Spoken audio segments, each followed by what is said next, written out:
And we start at 5:30 with the dangerous heat invading central Indiana. We've already felt it today, and it's only going to get worse as the week goes on. RTV6 is working for you with Central Indiana's best weather team. We start with Storm Team 6 Chief Meteorologist Kevin Gregory. And temperatures upper 80s pushing 90, so the core of the heat has not yet arrived. But you may find this a little uncomfortable as heat index temperatures now are already about 95. 89 is the warmest temperature we've had so far today in Indy. Where's the heat? Check this out. 95 in St. Louis, 93 in Springfield. To the south and west, this area here where you see temperatures in the 70s in Iowa is because of thunderstorms there.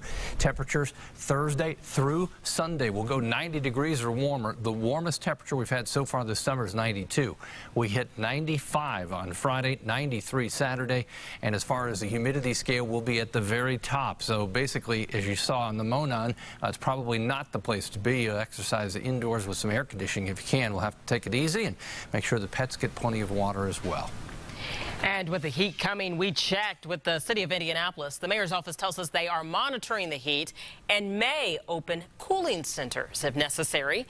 That generally happens for heat index above 105 degrees or when the regular temperature tops 95.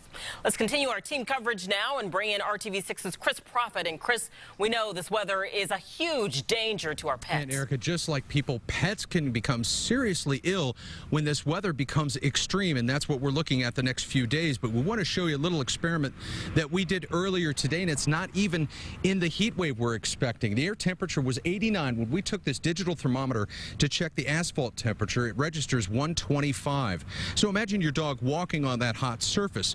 With a forecast in the upper 90s later this week, vets say that if it's too hot for you to walk barefoot, it's also too hot for your dog. Also, dogs like humans can suffer from heat exhaustion and heat stroke, which can cause them to collapse or pass out. Puppies and older dogs more susceptible to health problems when the heat and humidity are high.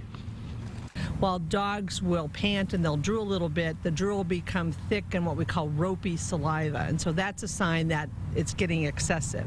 The other thing is the dog becomes disoriented, so you might call your dog and it won't respond to its name, or it won't come to you because it's gotten so hot that it's affected its brain, and that's the point of a heat stroke or heat exhaustion, is that it's just everything becomes too much for them. So obviously keep plenty of water for your dog, but Dr. Norman says one thing that you can do if your dog becomes awfully hot and you can feel its ears, that's one way to try and find out. Just take a garden hose and spray some water over its back to help keep it cool. Now, as far as your home goes, it's going to be challenged. Your air conditioning unit, we have advice from the experts for you on how to keep it running in this heat wave. That's for you at 7 o'clock. Live downtown, Chris Prophet, RTV6. Chris, all right, thank you. RTV6 is working for you to help protect you and your family in this dangerous heat. We haven't had this kind of heat yet this summer, so we want to remind you of a couple of things the experts like to tell us. First, the signs of heat exhaustion. They include heavy sweating, weakness, fainting, and nausea. If you notice those and you or someone around you, get to a cooler location, sip some water, and apply cool, wet cloths to as much of your body as possible.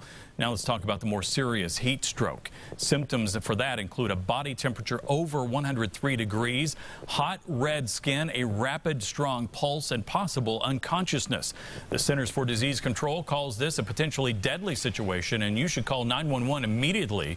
Get the person to a cooler location, but do not try to give them fluids in that case.